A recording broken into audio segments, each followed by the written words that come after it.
Which community is the most toxic? Are we worried about crypto regulation amid this bear market? Did Jeff Ma take it too far on this most recent Bet the Process podcast? That's what we're discussing today on Lulz.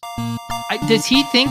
I think he thinks this. He thinks this is a go. Vegas Dave thinks this is a go. Hot naked girls doing yoga. What?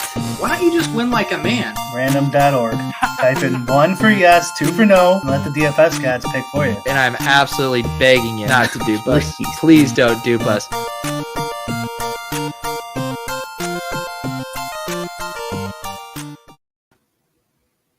Brian, is this chat true? Did you win $100,000 last night? It is true. Wow. You seem so happy, grinning ear to ear. It's almost like you're not a hardened veteran who does this for a living and doesn't feel anything when they have a nice score.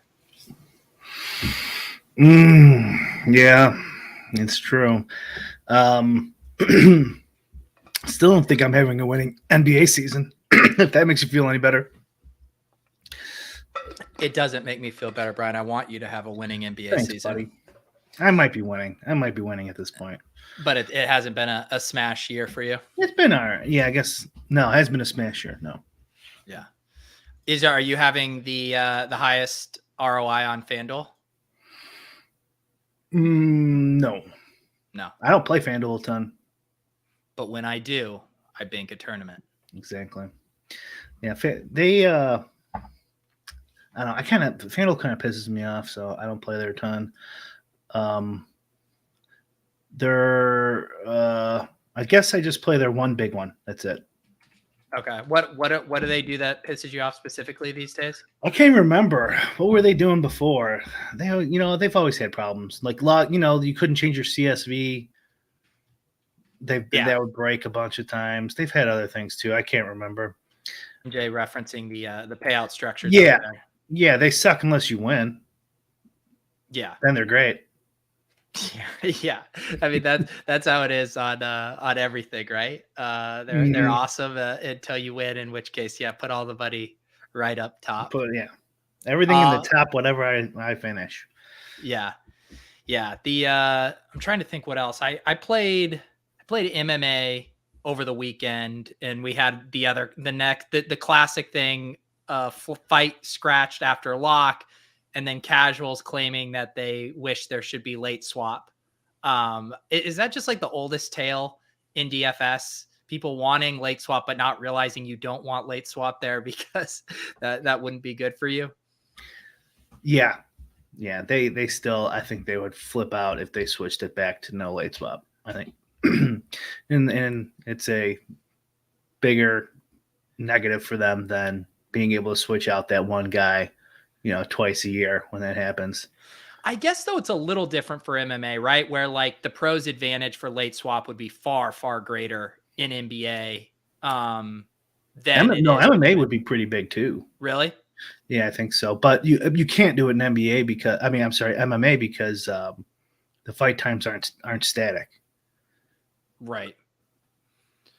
You don't know when they're for sure gonna start the next fight, stuff like that. Yeah, that would be tricky. But I'm just thinking like with NBA, right? Like when there's a scratch, like that affects all these other projections. I guess you're saying that just the way that the dynamics with the salary and stuff, it would change kind of like how the slate would be simulated out. I'm saying like you could switch your guys to give yourself a better shot later on based on what occurred earlier. Right. Take on more of a low-owned guy and lineups that are buried and stuff. Yeah. And you'd have a bigger accurate picture of ownership after the first 3 fights. and the edge would be that 95% of the other people aren't doing that. Right. All right. OA says late swap sucks. Having to stay close to your comp all night for NBA. I miss when FanDuel didn't have late swap. Yeah. I mean, I've said this on the show before. Like I can't even, and you were mentioning Ricky D stopped playing NBA. I mean, the amount of work in being at your computer, it's even for the pros who know what they're doing. It's just a massive time commitment. Alex toned down his NBA this year. Finally. That's the one. Yeah. If you want to save time, NBA is the one you got to get rid of. Yeah. In your arsenal. Yep. I wonder do you think like if, big time players are scaling back, not doing as much, do you think the sites ever evolve? Obviously maybe not having late swap or, focusing more on showdown, single game showdown contests with the biggest prize pools, trying to like cater more to what the people are telling them. That's interesting. Maybe. Yeah. Maybe they'll switch to something else. Speaking of late swaps, did you see that we had a COVID game in baseball? No, what happened? Yeah, today there was the morning slate was 4 games, and the Sox Cleveland game got canceled to COVID. Really? Yeah. And did it screw over a ton of people? Oh yeah, I'm sure. There's only in a 4 gamer, I'm sure 25% of the field, 40% of the field got screwed. Man, I feel like the Twitter algorithm for me now, I don't like I have it just set for like top tweets. So it's like whatever Twitter's showing me, like I don't see it in, reverse chronological, and like NFT and crypto markets have just taken over my feed. So I feel like I'm lucky if I get a DFS tweet these days. Like normally I get linked to like a DFS conversation. I'm kind of upset about it because I'd love to like tell Twitter, all right, I want, 30% DFS. I want 30% crypto and NFT, 30, whatever. And like, I feel like my feed is like 95% NFT shit right now. That is a good idea. I like that. So that makes me think about this.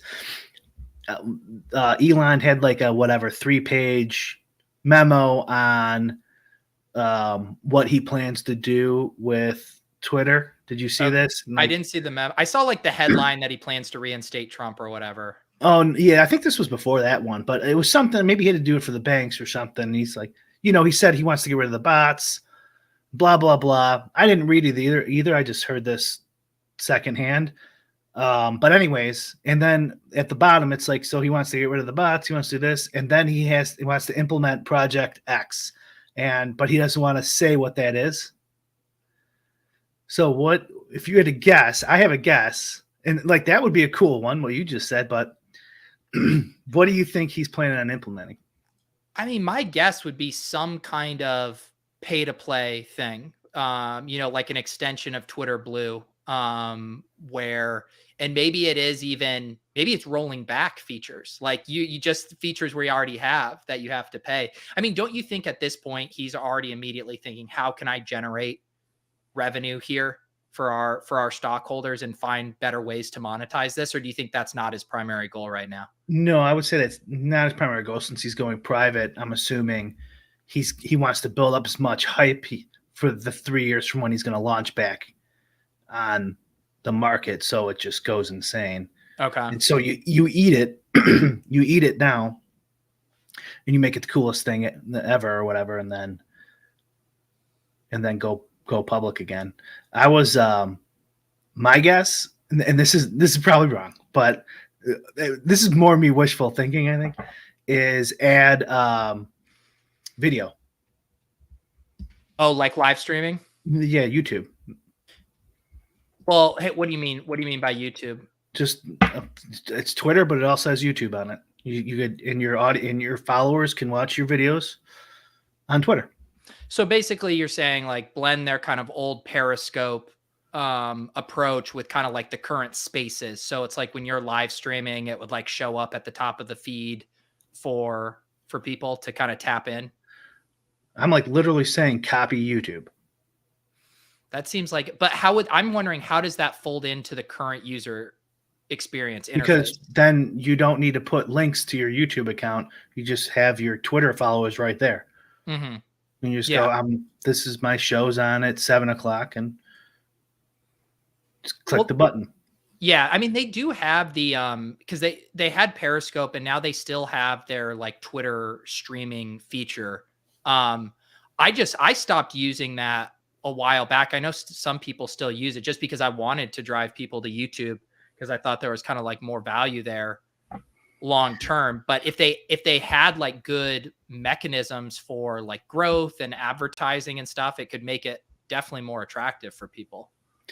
And the reason I'm thinking that there is a 1% chance, admittedly, of that being the Project X is if he could still sell it as this free speech issue, so that these video platforms are kicking off all these people. Well, here we're not going to kick you off.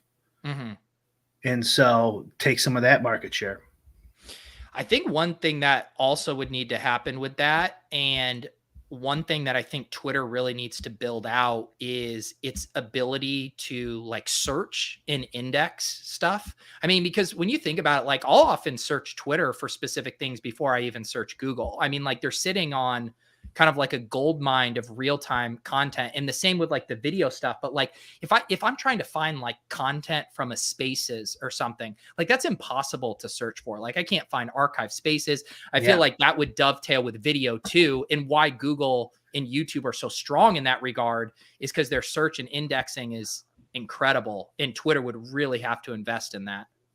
That's true. That, or they could buy. I don't know what the platform. Well, I guess there's what? Odyssey, Rumble. What are the alternatives? I don't even know. Twitch. They're probably too big to buy at this point, but you could just buy one. Yeah. And bring that in. Because like if you look at the SPAC for Trump, I don't know what it's at now. Everything's worthless at this point. But when he first started, we're all broke. But after he first started, it was worth billions. Mm-hmm. And I think Rumble's worth a decent amount of money. Yeah. And the reason they have such a big audience is because of censorship. Like no one would care. They use it as a marketing tool to get people over there. And so if he's trying to make money, it's a good idea. Yeah. Yeah. And I mean, they already, like to your point, I mean, when the Twitter algorithm suppresses anything that links out, right? Like they want you to stay on Twitter. Like when you can look at tweets. If I link out to a show on YouTube or a video, it does not perform near as well because they don't circulate it. They want you to stay on the platform. Whereas like if you natively upload a video to them, then they're happy to show it around and to get it going. And so, what do you care too? Like if like, it's like, okay, if it's the exact same thing, hypothetically, and people can watch it on Twitter and you get ad revenue or whatever, you have 8,000 people who can now quickly go watch your videos somehow, if they, set it up where it's like just a tab at the top between classic Twitter and video Twitter. Yeah. I reject this premise from Nick. Twitter could be YouTube for adults. No more D-bag thumbnails. Human psychology and what compels people to click is a universal thing that is completely platform agnostic. You can go to TikTok, you can go to Instagram, you can go to Facebook. It does not matter where. You have to play the game to get people to click on your stuff. How do you get more adult than naked yoga? Yeah, I'm sure Elon would help us get our naked yoga keywords indexed on going around. How spooked are you right now with crypto regulation in this current landscape, specifically with the whole UST stuff? I mean, I've always thought it was coming, so I still think it's coming. Yeah. Yellen, I saw Yellen. I don't even look at stuff anymore. Right? It's like Janet Yellen comments on the Luna attack. Yeah. And it's like, I'm not gonna click. I know what it is. I know what she wants. Yeah. It's what, like, why even quite? It's like, hey, regulator, what do you think about this industry? Should we regulate it? Mike in front of him. I think we should regulate it. Oh, okay. Wow. Well, change things up. Right. Yeah, I mean, I guess is this the golden goose for them? This UST depegging story, like, is this the one that they're ready to go to battle with as the prime example of why crypto is the devil? I would say not, because I can't even explain it to somebody, so they're probably just as lost. Yeah, but they don't need to understand it to make a propaganda campaign about how bad things are and that they can step in and save it. Yeah. If you guys are looking for an explainer, Andy last night walked us through it on Club Top Shop, both the kind of technical mechanism that caused the depegging and then some kind of, I guess there's a conspiracy theory out there of this Citadel group that might have actually been triggering Citadel, this. yeah. Citadel. So you could check that out if you'd like. Citadel's the Ken Griffin company, I believe, and Okay. he's a big Chicago billionaire guy. Yeah. Yeah, I've heard some stories about him. Yeah, I clicked on the article. I know you said you weren't going to click on it, seeing what she said. She pointed to the recent run on the stablecoin as evidence of the potential threat to financial stability posed by unregulated cryptocurrency markets.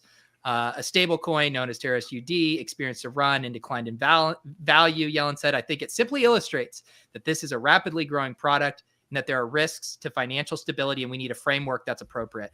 As Dylan says here, that's not even that bad. I mean, she says it needs to be regulated. I mean, Yeah. I don't think you get much worse, honestly. Like, yeah.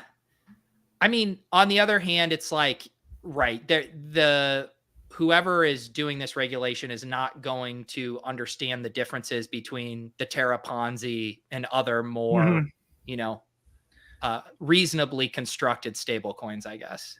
It's the whole myth of regulation.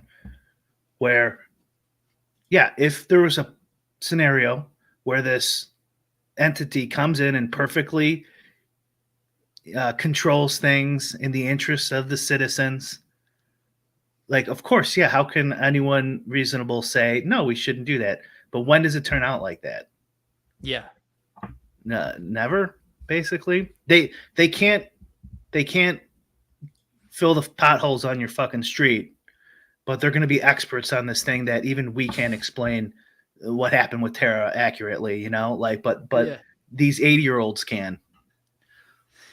I feel like it's almost too simple, right? Like how I would explain this it's like, if you're getting APYs that are greater than 7 to 8% on your asset, there's probably a lot of risk involved or a house of cards element. Like once you're up in that 20% range, and then obviously we've seen even more absurd APYs in some of the decentralized finance. It's like, buyer beware at that point. If it's too good to be true, it's probably too good to be true, and you're playing a hot potato game. Yeah. I mean, yes, we said that like 2 years ago, I think, when we first started. Like, I don't think 43% farming yields is sustainable here. Yeah. I guess this is the brutal, thing though. Are there people?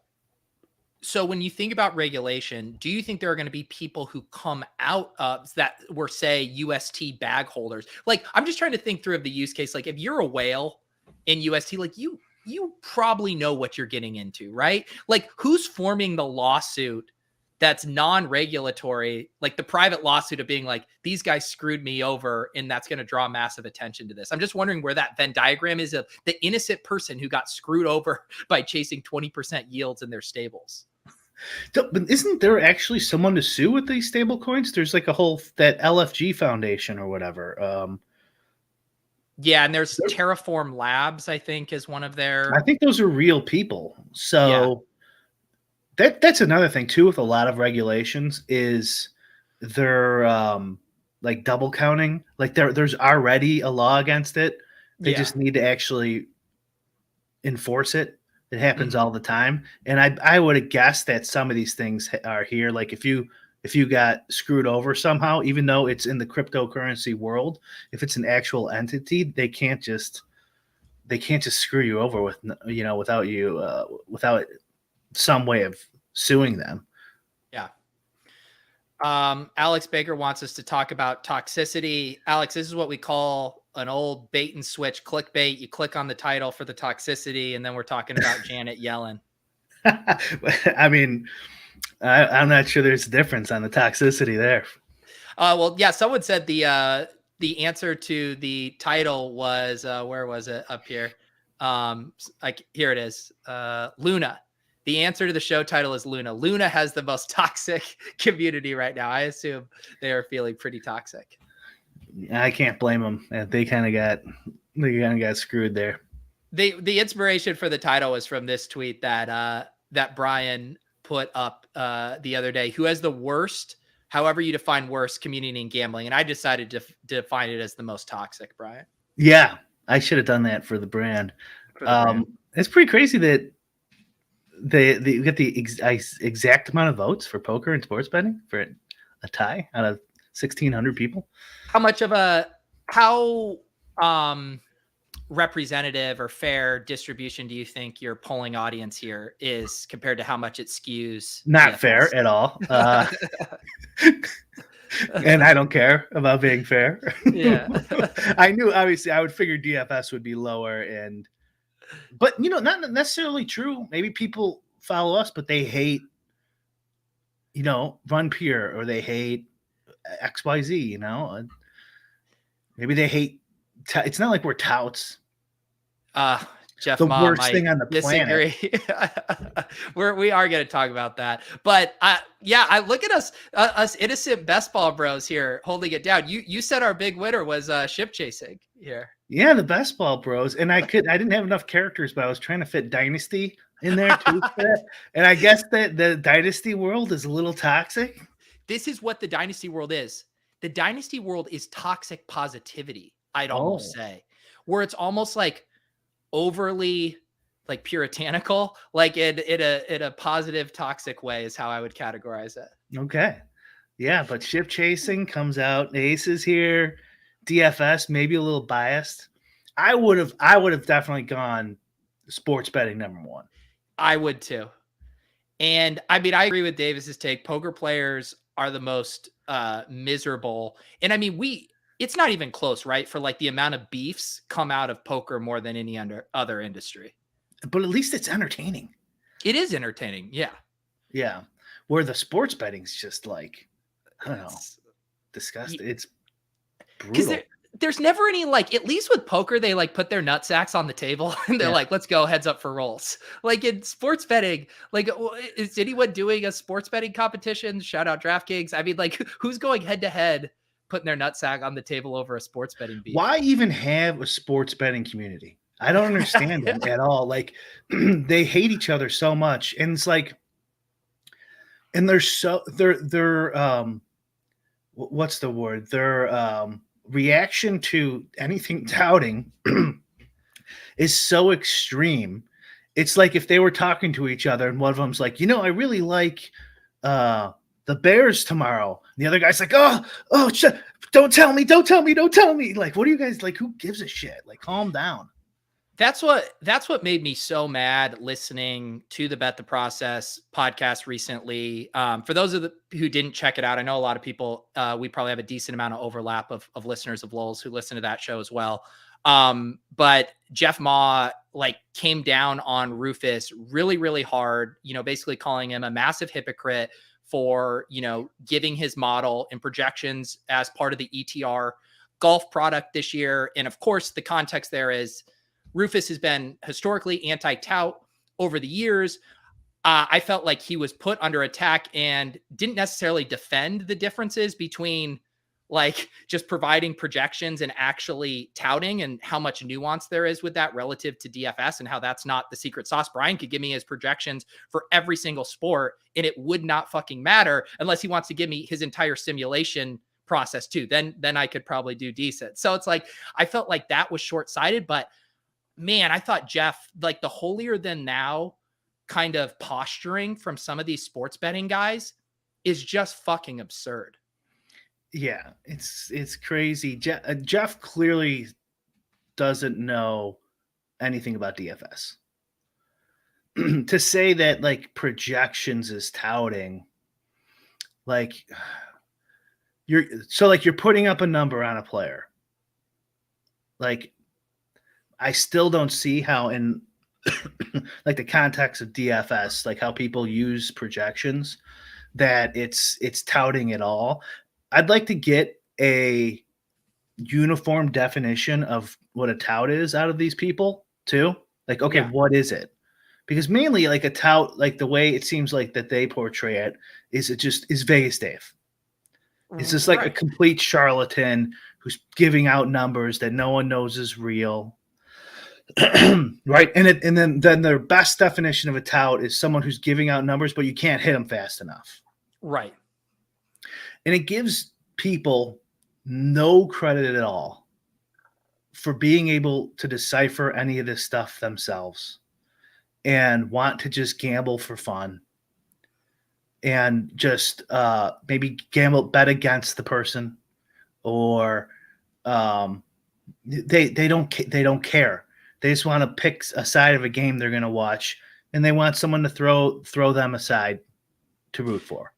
Or like you can take it a step further. And there was a thread going on, like Justin Freeman, Nelson Adcock, Jordan Cooper were all in this thread. And those guys were talking about how they use it as basically a shortcut for their process. They don't make their own projections, but they use someone else's projections. And then that moves them along in their process to, their game theory, their MMA, however, their own process, the secret sauce to get their lineups out there. And it's like, there's lots of ways you can use this, or to your example, just as casual people who want to like get it in relatively good. That's how I often am with my sports bets. It's like, I don't think I have a massive edge, but I want to make sure I'm not like getting it in bad per se. So like you see a lot of DFS guys like Davis will say like, I like the Royals, minus 125. Yeah. Occasionally he'll throw a bet out there. Like, is that touting too? It's like, to me, who cares? Who gives a fuck? To me, like, I guess how I would define touting would be selling specific plays or lineups is like how I would personally, like, if I were buying a DFS lineup from someone, that's a fucking tout to me. Okay. Like it, and I feel like that's the analogous thing to getting a Vegas Dave Whale play, right? It's like saying there's no thought, you're going to this thought leader and you're getting the goods from them. Yeah. Like that kind of transactional nature to it is what feels touty to me. I would say it's like those guys who impersonate me and Alex and Chipotle Brothers on Twitter that we can't get banned. They're doing what you said. They're giving people lineups, but they're clearly making them up, right? Yeah. Or who knows, maybe they pay for a sub at Awesemo and they make a couple lineups and just hand them out. That would be the best sports betting, like Ponzi scheme, is you give one guy one and one guy another, and then hopefully one of them wins and they come back.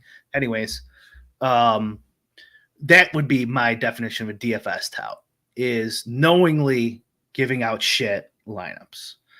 Right. Because if petty theft, someone said petty theft in the chat, gives you an NBA lineup, like, you should probably play it. You know what I mean? It probably won't win because most GPP lineups don't win, but like, that's not a tout. No.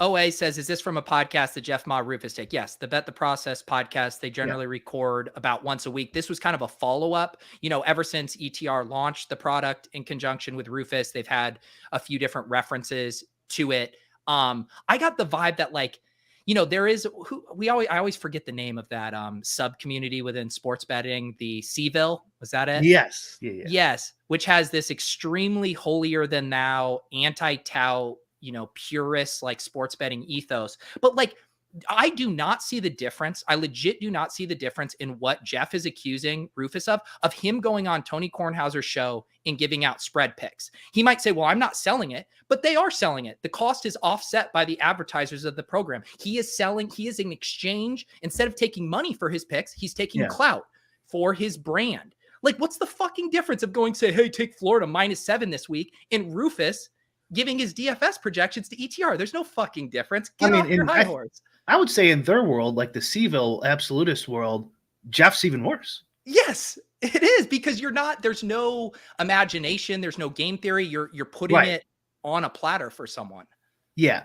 So for the like Jeff Maas who don't play DFS, you would just take Rufus's numbers as like a base. And then the ownership that I believe Levitan said on our pod that he does, right? I think he does the ownership, or sometimes Cody does them, right? But whatever. So they provide both of those things for you, and you would kind of take those and come up with your own process, be it a simulation like I do it, or using Fantasy Cruncher or some optimizer, or your own little thing in Excel, who knows, to come up with some sort of strategy to be better than the field. Yeah. You're not just taking Rufus's numbers and printing money.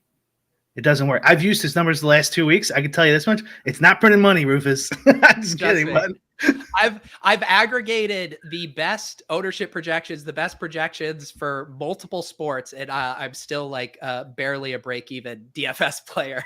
Like it's not the secret sauce. It's just a piece of the puzzle. Right. Yes. And like some of the arguments I heard is like there's already data out there. So he's not providing value because there's already data out there and they're charging $600 or whatever. And first of all, like $600, that's like one buy-in to the high stakes at DFS, right? That's one entry. So it's not that much for a lot of DFS players. Yeah. But his numbers last week were significantly different than the rest of the industry. Yeah. So he clearly could be providing plenty of value. And I think Rufus is actually even more of an anomaly for a quote unquote DFS tout, if we're going to use that language, in that we all know Rufus is a winning sports bettor. Right. I think I could be wrong, but the times I've heard him, I believe he just like dabbles in DFS. He does not consider himself a professional DFS player. And what he is doing is giving his model, which is still like the baseline inputs.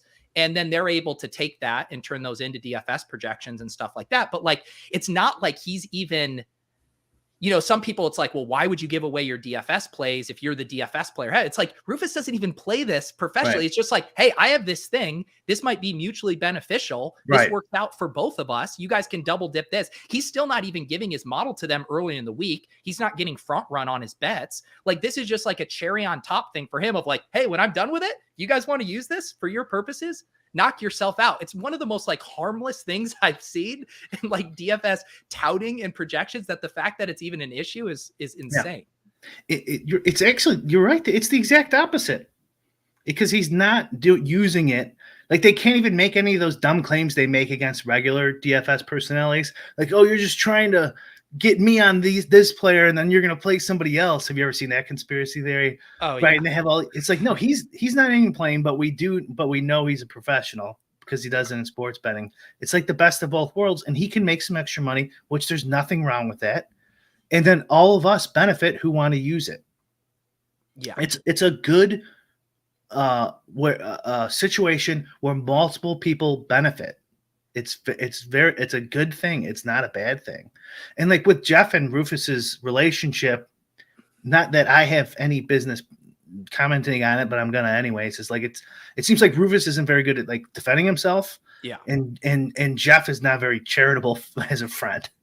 No, it felt like the vibe I got from it. It was so uncharitable and so unforgiving that it felt like Jeff Ma is in these group chats hanging around the Seaville water cooler and then wanting to come back with this red meat for the boys. See what I did? See how I dunked on our guy? Isn't that cool? Everybody elbowing each other. Yeah. Not even realizing what a clown he came across as, because that argument was so disingenuous. Yeah. Like, yeah. Where, what was he saying? Like, just admit that you screwed up and you're never going to do it again. And by the way, you know, I mean, not that like I've put time and money into now using Rufus's numbers. I've never used averages before. I have my whole own system, but if the guy I'm trying to copy is already giving his stuff out, I'll just use his.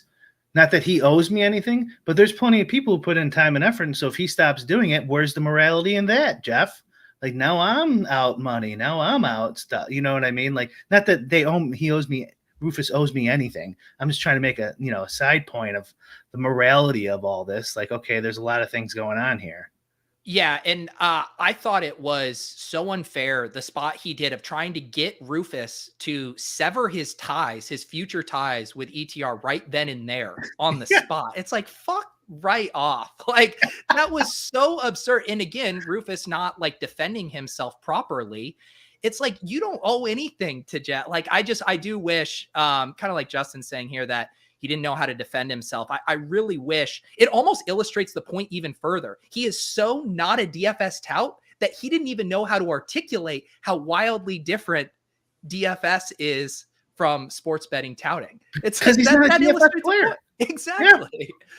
Oh my God. Yeah. And he didn't, and if he was a charitable friend, he would look into it and then realize, oh, maybe for DFS, this doesn't matter at all. It really, the value for ETR is it's a nice marketing thing to have Rufus on the team. It's like he's the perfect guy to get for PGA. We guessed it before it happened because it's so perfect. Everyone benefits. His numbers are probably slightly better, if not significantly better than the industry standard for now. But really, it's like a nice little marketing thing too, like for ETR. So like, actually, I guess that kind of like backs up Jeff a little bit more, but like he clearly didn't understand. He doesn't understand DFS. And if he did, he would not act like that. Here's what I was thinking too. Maybe he was conflating in his head unabated and ETR all as one thing. I don't know what unabated's doing. I believe they're more tools, right? I think they're more tools. Yeah. But maybe he's just against anything like that. I don't know. And he's just saying, first you're doing unabated, now you're doing this DFS thing that I don't understand. You're just a tout. You're a full-on tout. And he just doesn't understand what's going on. It's still just laughable in context of going on a show and giving out picks. Like everyone in this ecosystem, whether it is tools, whether it is content, whether it is even picks and whale plays from Vegas Dave himself, it creates this ecosystem of interest and grows interest in sports betting. And to try to demarcate and go line by line of this is okay for helping this industry go, but this isn't, is completely hypocritical. Yeah, and $600 is what? Like $15 a week or something? I don't even know. That math was probably horrible. But whatever, something like that. So it's like, it's not that.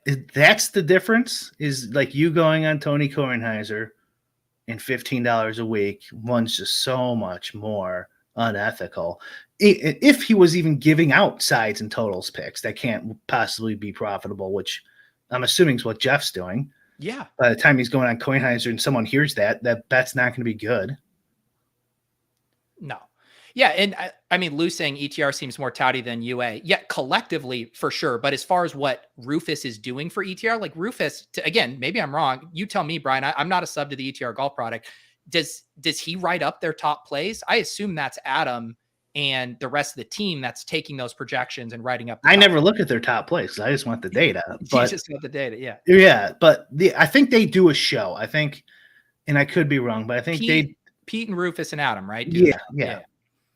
But that's the same show that Bet the Process has done a million times. They would oftentimes do a PGA show where they just talk about the next event. Yeah. The event and like who Rufus thinks is going to do well. Yeah. But since they didn't charge $15 for that episode, it's morally justified. Yeah, and it goes like, who are you doing a podcast for? A sports betting podcast for? You're doing it for people who are interested in sports betting. In the same way people will jokingly come and turn on this show and they want Bric to release the sims, release the plays. Like we do, I think, a similar type of show of them, and that we'll talk about industry things, gossip, whatever. And then we'll also talk about plays we like or game theory or tournaments or because that's, I think, what our audience likes. They likes the different pieces of that. And it's just so weird to be like, oh, we want to do all these things. But then the second we start talking about plays, we've crossed a moral line that isn't serving our audience. Yeah. And I almost think we're almost like, for the listener, just don't conflate these two things. I'm saying, and I'm sure Pete is too, Rufus did absolutely nothing wrong. Making projections is not touting.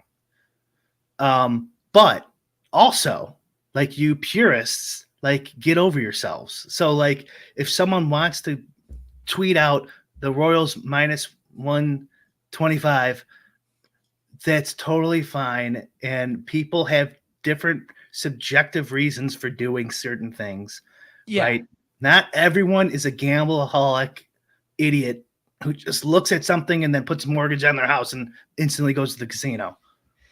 Well, and it's like, come on, there are better targets to go after. You want to talk about Bill Simmons touting, 8-leg single game parlays on his podcast that goes out to millions of people. Go ahead and go after Bill Simmons. We're going to go after fucking Rufus Peabody for selling at a $600 a pop his projection model to a boutique fantasy site. Get the fuck out of here.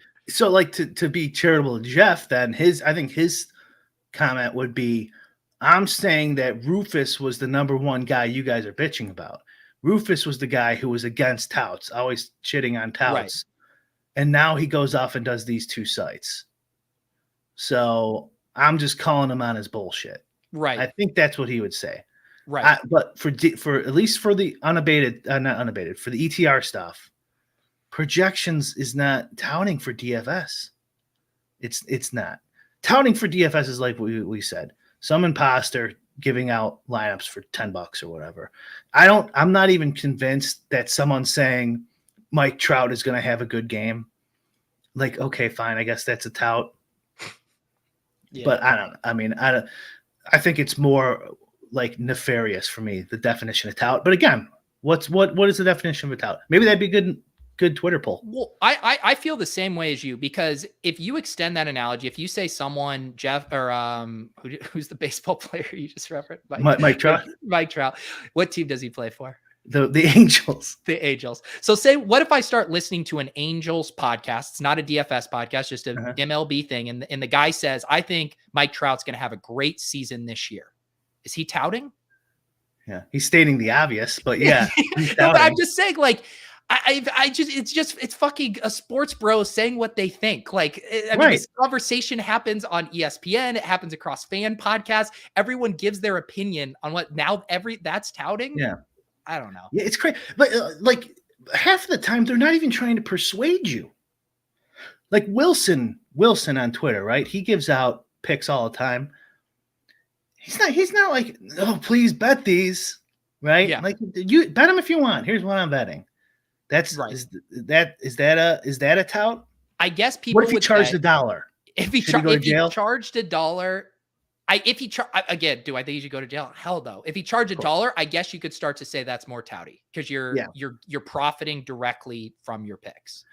So what would be a good Twitter poll? Like what? So nefarious in charging money, just charging money, or just saying who you like. I guess those are kind of the 3 touts, right? Am I missing? Yeah, I feel like for me the recipes would be charging. It would be basically it would be the giving someone fish instead of like teaching them to fish, or giving them like pieces of it. If you're just like, so that's why in that example of like, I'm charging you $1 for just like the fucking random ass picks I'm making. Like that feels touty to me. I don't think the teach them the fish thing, for me anyways, I don't think that matters for touting. Because unless you're touting, I will literally teach you how to play, and then you don't teach them how to play. Right. Because if you're just saying, give me $5 and I'll give you a winner today, no reasonable person is going, oh, this is going to make me be a long-term winner. They're just trying to make some money real quick. Because I think it's when it's nefarious, where I'm going to give you a winner and I'm just making this shit up. Like, I'm just pulling shit out of my ass. Yeah. Like that. But again, that's kind of probably an extreme definition of touting.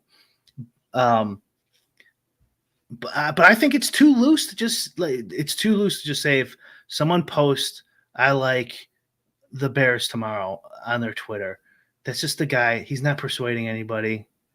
If I like tell you I like Mike Trout, that's like, it does not matter. And I think it's got to be money, and maybe nefariousness should go, because touting is a negative connotation for sure. And just charging money, unless you're a communist, is not that bad. It's actually a good thing, like, because it is a way to show where resources are valuable and all sorts of other things, and to incentivize people to do valuable things. And that's where I do really think the nefarious thing is really the rub here, right? Because let's use the extreme examples. Vegas Dave, lying about his win records and the type of bets, the kind of risk of ruin Vegas Dave is setting you up with minus 4,000 money line plays time after time to boost his win record. I would say the DFS equivalent too would be, disingenuous screenshot posting from wins. You're hiding out the amount of entries or cost of your entries that it took to win that. You're blurring out, the field size or whatever. You're misrepresenting, or you're selling a dream or something that is maybe actually harder to achieve than people realize. To me, that's where you're in tout territory. Okay, thank you. Yeah, so maybe nefarious was too hard. Misrepresenting or misleading, something like that, I think kind of has to be in it before you call a guy a tout. So like that again, even if you disagree and you don't know anything about DFS and you say Rufus providing his DFS projections is touting, he's giving you his best stuff. And it's DFS. The numbers don't change, unless weather dramatically changes. But you know what I mean? The salaries don't change. It's DFS. Those golf projections are going to. And by the way, I think they updated today. So like if it updates, if the weather updates or for whatever reason he updates, they update their stuff. So he's not being misleading in any way, even if you disagree with our opinion that providing DFS projections isn't touting. He's missing that key ingredient that the Vegas Daves of the world have. Yeah. Yes. Alex is going to use our playbook. Maybe Brian, we release, how about this to really, warp people's brains, the Lowell's Guide to Being a Tout, and we sell it for $5.99. So we're going to figure out the most misleading ways to sell your fake picks to people. Then I would have to agree with Siebel on that one, actually. Yeah. That's probably no good. Yes. And like, this is a good, MJ says here, people claiming to give out winners is touting. And that, I think that's another thing too. If you're guaranteeing outcomes that cannot actually be guaranteed, that falls into touting for me. Well, let me read that again. People claiming to give out winners. Okay. Yeah. Like if you're telling people like these are the winners for today. I think that is an inherent with misleading. Right. Because if you say, I like the Bears +3 tomorrow, you're not giving out the winners. You're just fucking saying, I like the Bears. You're not trying to persuade anybody. If you're like saying, this is a guarantee, like, that there's no such thing as a goddamn guarantee. Yeah. The irony too with DFS touting, and I guess this happens a little bit with us best ball bros in zero RB, but same with like DFS touting. Like if you're touting what are actually good plays, they're generally probably going to be like pretty low owned.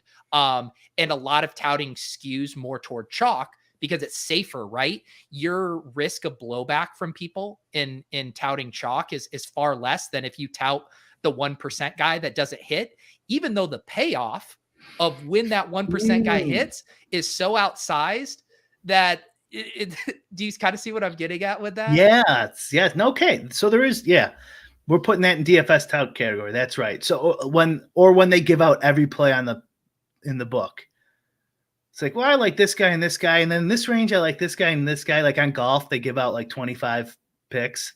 It's like, that's the entire field, bro. You can't just give out cover both sides. It's like picking MMA and like picking both sides of the fight. Yeah. It's like, well, of course you're going to be right. Yeah. That's touting. I mean, crypto touts about to be the most I mean, I would say too, like if you want to talk about like crypto and NFT touts, I mean, that's like true touting in a nutshell for sure. Yeah, that's a whole another poll right there. NFT, Bitcoin maxis, ETH maxis, and what's another one we could put in there?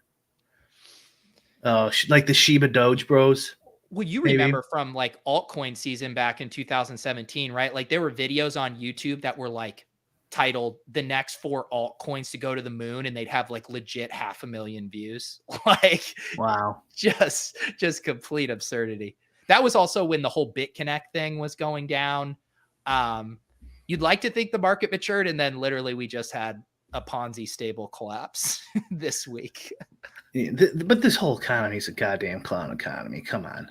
It is. You can't, man. I can't. I keep going back to the CoinMarketCap, even while we're broadcasting. You're looking at the charts. Yeah, it's still going down. I took it off my. I think I talked about this with Davis a long time ago. Like I have this widget I think it is actually CoinMarketCap's app, or I can't forget what it is. And when we're in a bull market, I put the widget on my home screen, everybody seeing the charts. And then it was about a week ago, I slid that bad boy all off to like the fourth screen. And now I just don't look. So Davis says you're the opposite. So I'm that way too with checking my actual stuff during a bull market. I'll check my account all the time. Yeah, I'm not checking it during a bear market. He says most people are the opposite way. I'm not sure I agree with that. Wait, he thinks most people are checking when it's they bad like the and punishment. not. Davis is more of a masochist than anybody, though. Yeah, I think you called it. It's a little projection there. I see, Davis even had that tweet the other day. He had that tweet how there's a part of it let's be honest. Davis is checking it both ways all day. I have to bull run, bear run. No, are we going to take this guy's advice on or opinion on how people process their crypto portfolio? A sick part of me enjoys the anarchy of markets being down bad. Oh, wow. It's him. Okay. It was projection.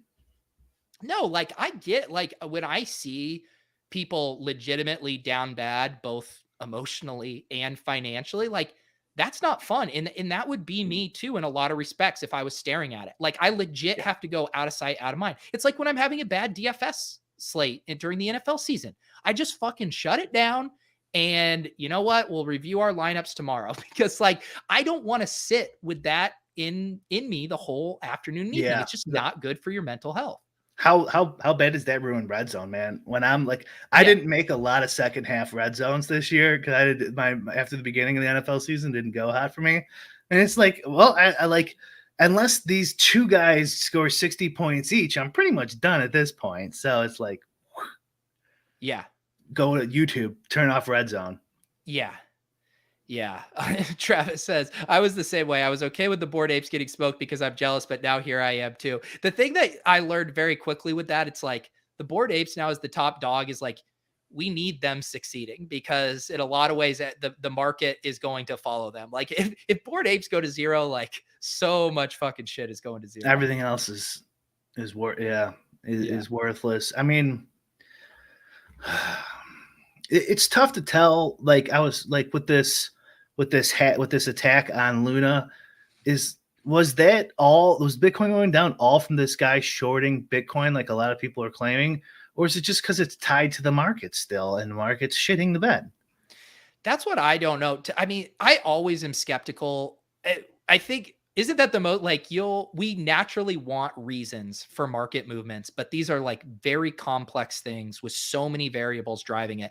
The vibe I got was there was a macro pull down, and then this just kind of accelerated it, was throwing lighter fluid on top of an already not great situation. That would just be my guess.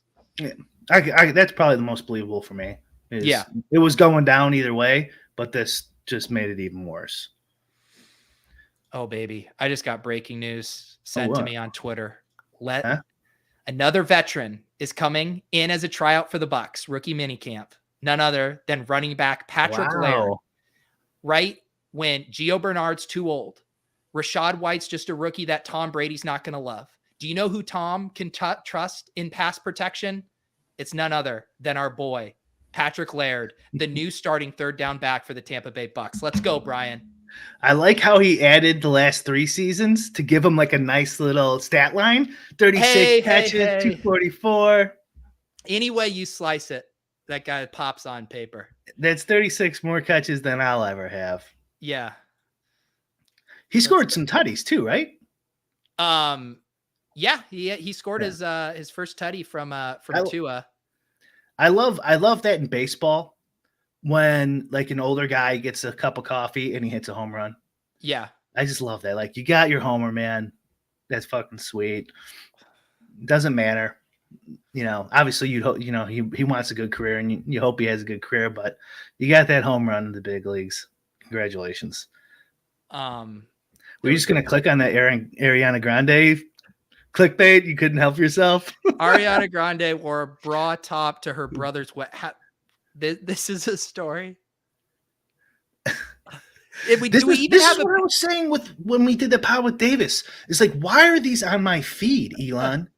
Why do I care about Kim Kardashian? I don't care. I mean, Although obviously attractive girl, that counts. all right. This is gonna get in Elon's world. This is gonna get us in trouble. Goodness, yeah. All the horn dogs. We save the true clickbait until the end of the stream. Yes, if you want your numbers to go up, you know what you got to do, Pete. Yeah, Naked yoga, pictures of hot girls on the guys. I'm GIF. not a horn dog. I just wanted to see if what she wore to her brother's wedding was inappropriate or not. I saw your mouse hovering over there. It felt like it was like a natural reaction for you. Yeah. My camera, I definitely I do have to go without my camera here for a little bit for the rest of the show, Brian. Oh, Yeah. Oh my god. Sorry. Oh my god. Okay. All right. Come for the Jeff Mod takes. Stay for the Ariana Grande jokes. Nothing like mixing your gambling up with half naked women. Actually, I guess that happens all the time. That juxtaposition with like MMA, where like you'll see, what's his name, Ferguson, who just got knocked out like a bad unconscious for like felt like a full minute or two. Yeah, and then what's her name? April. God damn it, I can't remember the ring girl. Okay, I don't know her name, but I can't remember her name. Unbelievable. Anyways, and then this just beautiful girls, just like third round, Yeah, as if not the brutality just didn't happen. Just killed a man. And this half naked, super attractive girl. Okay, all right. I don't know what to feel here. I know. You know. Oh my goodness! Did you have a good MMA slate on Saturday? I should have, but that Rose, Cerrone. Yeah, what's that? What was the other girl? I can't remember her name. That was the literal worst MMA fight of all time. Yeah, not for just DFS purposes either. I can't imagine there's going to be a lower scoring 5-round fight where the winner gets 52 points. That's absurd. Esparza, that's right. Normally in the bad ones, you're still at minimum getting what, like 65, 70 points from a winner. Yeah. 50 is really bad even for a 3-rounder. Because I had 60-some% of that Lupe girl who was only 10% owned. Yeah. And she was the nuts. Like she had like 100, almost 130 points scored, like in the second fight. In the second fight, after the Cowboy Cerrone fight got canceled, 96% of lineups were dead. Goodness. And I had 60% of the girl who no one had. So I was like, okay, this could play out very well for me. But that I needed that one fight and it didn't happen. But I probably would have won, I guess, if that was semi-solid. Den wants to know if you're going to become a best ball bro now that it's the safest way to store your money. It probably is. I'm definitely going to play a few this year. I just need to get this app finished because I don't know what the hell I'm doing, guys. I don't read all the news and know who's on what team. I need help. I need rankings. And do you need a best ball tout in your life? And a best ball tout that I have to pay for. No, I want it free.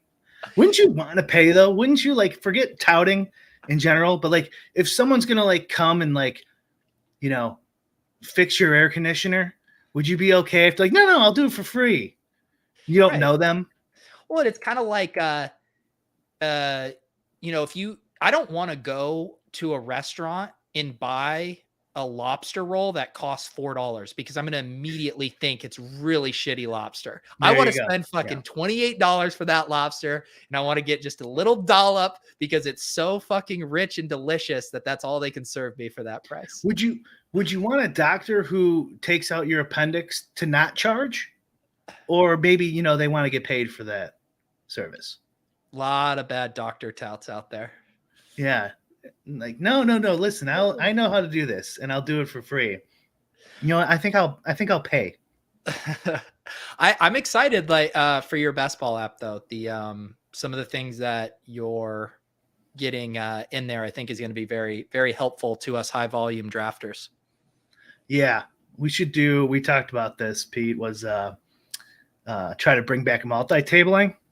I just act like poker doesn't exist anymore. I know people still multi-table poker. I just don't pay attention.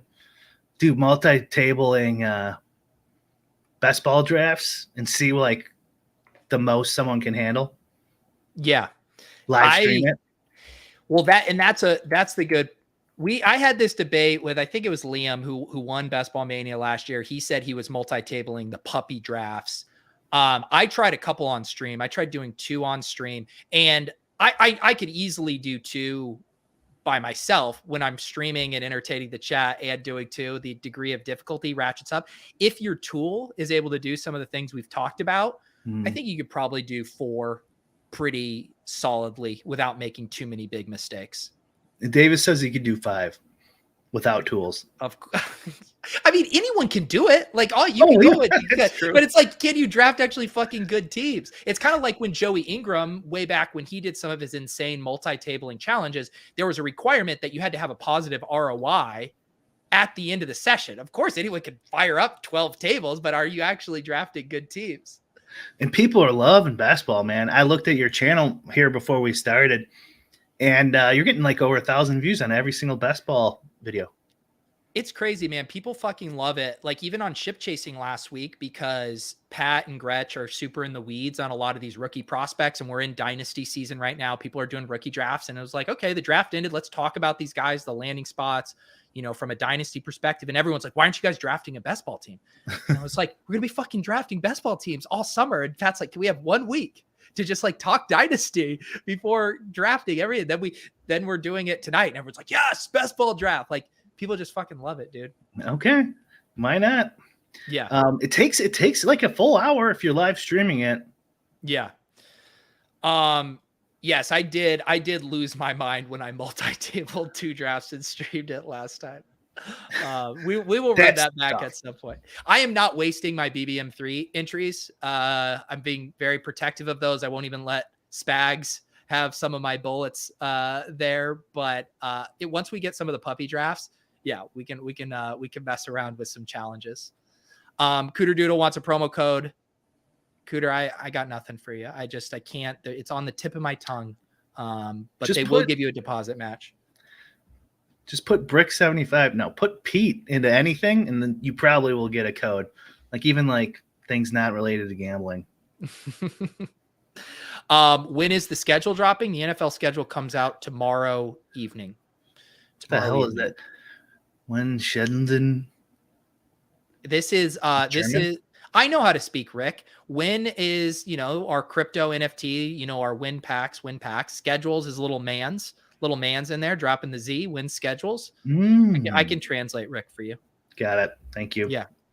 Why aren't you and Brian drafting a best ball team? We drafted a best ball team on one show. We've done some. Yeah. Yeah. I think we're going to try to get guests, though, the next couple weeks. We have to talk about it, but eventually we'll definitely. Probably closer to that's the sharper way, right? Do it when all the injuries are done. Well, this has been a popular debate on Best Ball Twitter, which is now a thing right now. The kind of conventional wisdom is the barbell approach, drafting a bunch early when there's ADP values and things aren't quite as settled. Those have yielded the best chance at super teams, and then drafting right as close to the season starts as possible. And the barbell is nice because it would be so like, I will not have the time if I was like, okay, it's optimal to draft all your teams 2 weeks before the season starts. I would not have the time to draft 150 teams in 2 weeks before the season starts. So it's like by necessity, you have to spread them out unless you're able to literally just take 2 weeks off before the season. On my tweet calling Basketball Bros degens for drafting this early, that was 2 exceptions. It's going to be tough to get 150 in. You probably should draft a few now if you do plan on getting in your full 150, and 2 for content and kills for content. And that's fun, It's fun, man. That's another thing, too, about this tout shaming. Like, sports betting content sucks so bad. Like, you guys suck. Your community sucks. Like, try to have some fun. Like, DFS people are probably going to do sports betting content better than sports betting people. Yeah. And it's their own fucking fault. Not that we're gonna do it, but somebody probably will. And it's kind of if it's fun, you could do a fun sports betting show. I'm sure of it. And people like watching guys play poker. Is Yeah, we that talked touting? about that a lot. Is that touting? Oh, this is how I play a hand. That's touting now. Okay, fine. Then you just got rid of a big section of why poker became popular. Yeah. Poker would have never been popular without whole card cameras. Yeah. Well, hopefully, I mean, I think we're probably preaching to the choir more or less with our audience, but it just felt so egregious, kind of some of that discourse from what I would consider a very smart person. And that I felt like it needed to be said how absurd that was. Why we have to be out here defending Rufus, I don't know, but I guess we did. Well, he's our guy. We like Rufus. Yeah. And the ETR guys and stuff. And I selfishly also want him to keep doing it. Yeah. So, well, I didn't even bring that point up when you were mentioning about the thing and how I thought that was so unfair to Rufus and to ETR in general to even just sow the seeds of worry or doubt with the subscribers who have signed up of like, oh, is this going to get rugged mid-season because Jeff is, hanging this guilt over Rufus or, like some of this stuff. I was like, that is not fair. And to those subscribers too, like you pay for that. Like you said, you want it to continue existing. You paid for it. It's just not, it went from being good marketing to ETR to like, being like potentially scary for their subs or thinking long-term about stuff. I just thought it was completely unfair of him. Yeah, it was, it was, yeah, like I said, they're both adults, and so I don't really have room commenting on their relationship. It seemed over the line, and I probably wouldn't have responded as nicely as Rufus did. And I wanted to say this too. Did you listen to it again, or just that one time? I only listened once. Did he cut out the argument? It looked like it when I listened to it. It seemed like he cut it out. I thought I heard some of you guys talking about it in the Discord. I feel like what I heard didn't seem edited or cut, but what you guys heard made it seem like there was something that might have been edited. So maybe either what I heard was taken out or I have no idea, but it sounds like eventually there ended up being some editing. Yeah, well, if anyone thinks the same thing as me, tell me. And yeah. Tell me I'm crazy. Either way. And we'll I mean, I don't think Rufus listens to this podcast, but if Rufus wants to come back on and defend his honor and we can equip him with some more talking points in his favor, he's definitely more than welcome to. Yeah, we love Rufus and Dylan here.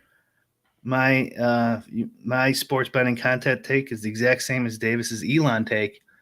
Well, Davis is wrong and I'm not, so that's a big difference. Yeah. Wait, speaking of Davis and Elon, did I just see another take cast with you guys come across the wire? Yeah. Did he release it? I saw it in my podcast feed. Yeah. Oh, he released it fast. Yeah, we did. We did one. Not a ton of Elon talk. Wow. Mainly crypto crash stuff. And what else do we talk? Like politics. They're just the typical podcast we normally do. It's good though. We're getting a groove. I think we're getting into a groove where he's less lib and I'm less libertarian. Maybe, I don't know. Wow, you guys you're meeting in the middle. All right, guys, this was fun. Appreciate you as always. Real talk. Keep your mental health up. Slide your crypto widget off your phone to the back screen, and don't stare at it all day, despite what Davis might tell you to do. Yeah, and it's a bummer. You're not the only one. Trust us. Yeah. Anything else, Brian, before we get out of here? No, pod will be up. If you haven't subbed to the pod, please do. It's on every podcatcher, and I have a Twitch channel, streams this, and I'm trying eventually when I get time, I'll do some stuff on there too. It's just my name, Brian Hooper. There you go. I got the link down in the show notes as well. We appreciate you guys hanging out with us every Wednesday afternoon. We are here on YouTube, on Twitch, and if Brian has his way with Elon, on Twitter in the near future. We'll see you guys next time.